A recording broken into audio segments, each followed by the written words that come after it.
माफ़ी नहीं मांगेंगी, चाहे वो देश के प्रधानमंत्री की बात हो या फिर बीजेपी पार्टी की बात हो। जहाँ तक रही ये बात राहुल गांधी को लेकर या तमाम मुद्दों को लेकर, तो डिग्री की बात जो आप कर रहे हैं वो आप समझ सकते हैं कि यहाँ पर संजय सिंह जो डिग्री दिखा रहे हैं और अमित शाह जो डिग्री दिखा रहे हैं, दोनों में बहुत अंतर है। आप ये समझ सकते हैं कि संजय सिंह वाली डिग्री का फॉन्ट अलग है और अमित शाह वाली डिग्री का फॉन्ट अलग है। लेकिन अगर संजय सिंह यहाँ पर फर्जीवाड़ा करेंगे तो ये भी तय है कि वो जेल जाएंगे।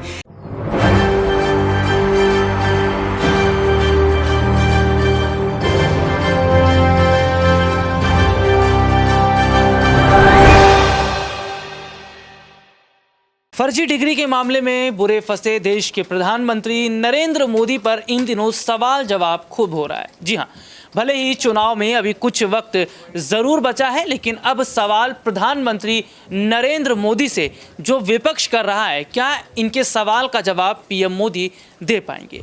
हालांकि प्रधानमंत्री नरेंद्र मोदी ने अभी तक जनता के सवालों का जवाब भी नहीं दिया है, लेकिन अब एक ऐसा मुद्दा सामने आ गया है जिस पर पीएम मोदी को जवाब देना ही पड़ेगा और वो जवाब अब उन्हें चुनाव आयोग को देना पड़ेगा। भले ही विपक्ष को ना दें, जनता को ना दें, लेकिन क्या चुनाव आयोग के सवालों का सामना कर पाएंगे प्रधानमंत्री नरेंद्र मोदी? दरअसल पीएम मोदी के पास जो डिग्री है वो डिग्री नकली है, अगर कहें फर्जी है, और इस फर्जी और नकली डिग्री पर विपक्ष ने खूब खुलासे भी किए। ऐसे में कहा जा रहा है कि चुनाव आयोग को अभी तक पीएम मोदी गुमराह कर रहे थे और सरल शब्दों में कहा जाए तो बेवकूफ़ बना रहे थे। जो जाली दस्तावेज उन्होंने पेश किए हैं चुनाव आयोग के सामने में, क्या ये चुनाव आयोग को धोखा देने जैसा नहीं है? क्या सरकारी कर्मचारियों के साथ धोखा करने वाली बात नहीं है? भले ही देश के प्रधानमंत्री हैं, लेकिन धोखा और तो धोखा होता है, फर्जीवाड़ा होता है और जालसाजी होती है। इसी मुद्दे पर मेरे साथ बातचीत करने के लिए मौजूद हैं मेरे कुछ खास सहयोगी, और उन अपने सहयोगियों से हम पूछेंगे जो कि वो विस्तार से बताएंगे भी, और लगातार हम उनसे चर्चा भी कर रहे हैं कि क्या जो फर्जीवाड़ा हुआ है, जो जालसाजी हुई है, या जिस तरीके से एक बड़ा भ्रष्टाचार हुआ है, क्या इस भ्रष्टाचार पर अब कोई बड़ा कदम चुनाव आयोग उठाएगा? मेरे साथ मौजूद है हमारी खास सहयोगी नाज़मीन, बहुत बहुत स्वागत है सबसे पहले तो आपका। और सबसे पहला सवाल रहेगा कि देश के प्रधानमंत्री नरेंद्र मोदी ने खुद झूठ बोला, और हालांकि झूठ तो बोलते आए हैं, 15 लाख देने की बात कही, वो तो कभी आए नहीं, या कोरोना के वक्त में लाशों पर खूब राजनीति की गई, लेकिन जो फर्जीवाड़ा निकल कर सामने आया है, अभी तक जो जाली दस्तावेज वो पेश करते रहे हैं, गलत सर्टिफिकेट चुनाव आयोग को पेश करते रहे, क्या इस मुद्दे पर चुनाव आयोग कोई बड़ा कदम उठा सकता है? देखिए, चुनाव आयोग बड़ा कदम उठा सकता है, क्योंकि आगामी चुनाव को देखते हुए यही देखा जाता है कि कोई फर्जीवाड़ा सामने ना आ जाए, कुछ ऐसी धांधलेबाजी सामने ना आ जाए जिसके तहत अब मोदी सरकार को घेरा जा रहा है। कदम उठाया जा सकता है, लेकिन ये इतना आसान नहीं हो सकता है। आपको बता दें कि अरविंद केजरीवाल ने फर्जी डिग्री का मामला उठाया था, ठीक उसी तरह से दोबारा ये मुद्दा उठाते उन्होंने दोबारा तंज कसा था। बच्चों को बोलते हुए नजर आए थे वो कि आप आने वाले भविष्य हो, आपको पढ़ा लिखा होना ज़रूरी है। मैं नहीं चाहता कि यहाँ पर कोई बच्चा अनपढ़ रह जाए, क्योंकि भविष्य में आके वो प्रधानमंत्री भी बन सकता है। तो ऐसे सीधे तौर पर उन्होंने साफ शब्दों में ये कह दिया कि प्रधानमंत्री का पढ़ा लिखा होना बहुत ज़रूरी है। ये कटाक्ष वो अभी भी कर रहे हैं और पहले भी करते हुए आए हैं। तो ठीक उसी तरह से अब ये मामला चुनाव आयोग तक जाता है, क्योंकि चुनावी दौरान देखा जा रहा है। ऐसे में प्रधानमंत्री नरेंद्र मोदी की डिग्री को लेकर घमासान छिड़ता है, हमेशा सबूत दिखाते हैं, तमाम चीज़ें होती हैं, लेकिन फिर भी ये मामला वहीं का वहीं रुक जाता है। तो ऐसे में बहुत ज़रूरी हो जाता है कि जाँच पड़ताल हो और सच सामने आए।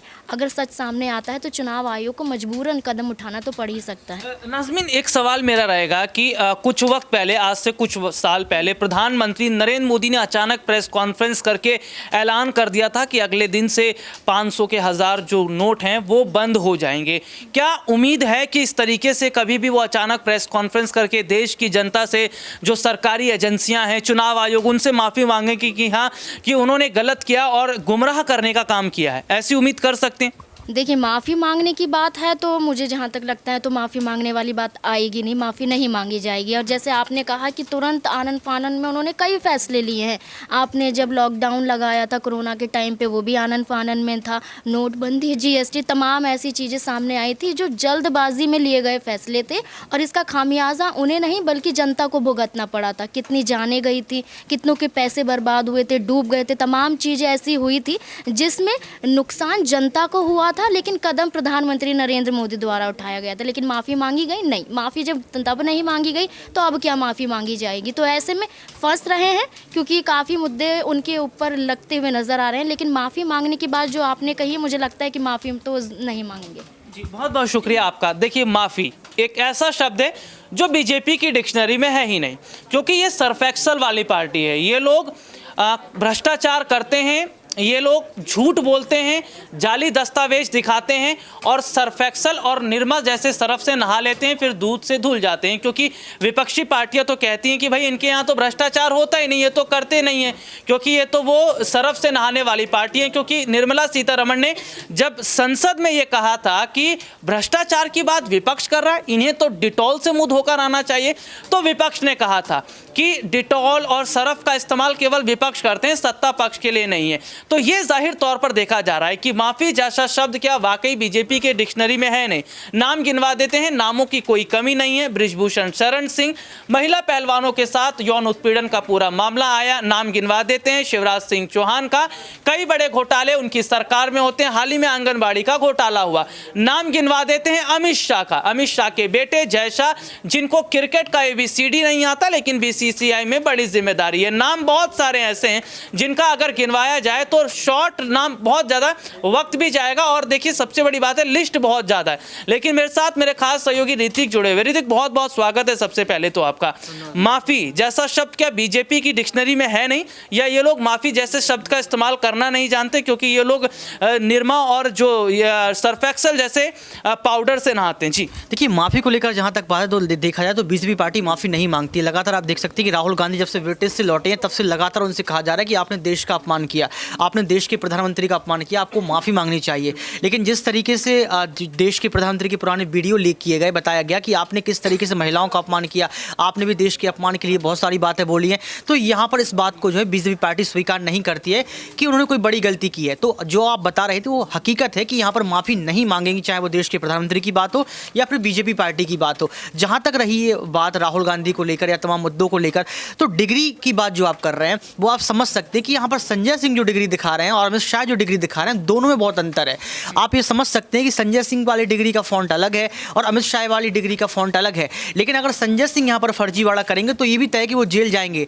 तो ये तय है कि संजय सिंह जो बात बता रहे हैं, जो खुलासा कर रहे हैं, उसमें सच्चाई है, हकीकत है। अच्छा, एक सवाल मेरा ये भी रहेगा कि देश के प्रधानमंत्री नरेंद्र मोदी ने जो अभी तक 2014 के बाद देश को एक रास्ता दिखाने की कोशिश की है, लेकिन वो खुद अब रास्ते पर आ गए, तो जो जिस रास्ते पर वो आ गए हैं वहाँ से उनको आगे ले जाने का काम कौन करेगा? या फिर जिस रास्ते पर वो खड़े हुए हैं वो बताता है कि अब अंत नज़दीक है, क्योंकि 24 के चुनाव से पहले और जो अभी के चुनाव हुए उससे पहले का जो जनता का फैसला है वो बीजेपी के लिए ठीक नहीं है। देखिए, 24 के पहले अगर देखा जाए तो देश के प्रधानमंत्री की बहुत बदनामी हुई। पहले ये कहा जा रहा था कि देश के प्रधानमंत्री 2024 में पूर्ण बहुमत के साथ जीतेंगे। हालांकि आंकड़े अभी भी कह रहे हैं कि पूर्ण बहुमत के साथ जीतेंगे, लेकिन कुछ ऐसे मुद्दे हाथ में लग गए जिनका जवाब जो है बीजेपी पार्टी के पास नहीं है। आखिर देश के प्रधानमंत्री कितने पढ़े लिखे हैं? जवाब नहीं है। अडानी आपके कौन है? जवाब नहीं है। अडानी के साथ आपके रिश्ते क्या हैं? जवाब नहीं है। इसके साथ साथ महंगाई के मुद्दे को लेकर जवाब नहीं है। बेरोजगारी देश में क्यों है? जवाब नहीं है।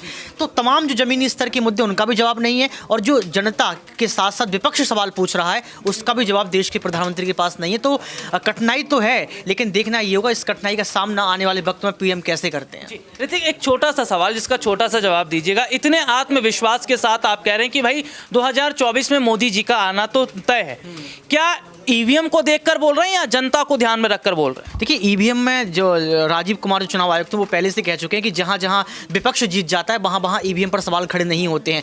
लेकिन आज अगर हम देखें तो ईवीएम पर सवाल खड़े क्यों होते हैं? क्योंकि जनता कहती है ईवीएम हटाओ, देश बचाओ। बांग्लादेश में ईवीएम को बैन कर दिया गया, तमाम जो है देशों में ईवीएम को बैन किया जा रहा है। तो ईवीएम एक मुद्दा हो सकता है, लेकिन अगर बीजेपी पार्टी की बात करें तो यहाँ पर कहीं ना कहीं उनका पड़ला इसलिए भारी दिखाई दे रहा है क्योंकि देश के प्रधानमंत्री एक ब्रांड बन चुके हैं। ब्रांड जी, बहुत बहुत शुक्रिया आपका। देखिए, हमारे सहयोगियों ने विस्तार से बताया और ये बताने की कोशिश भी की कि फर्जीवाड़ा तो फर्जीवाड़ा होता है और जालसाजी जालसाजी, चाहे डॉक्यूमेंट के जरिए हो या फिर कॉन्ट्रैक्ट के जरिए।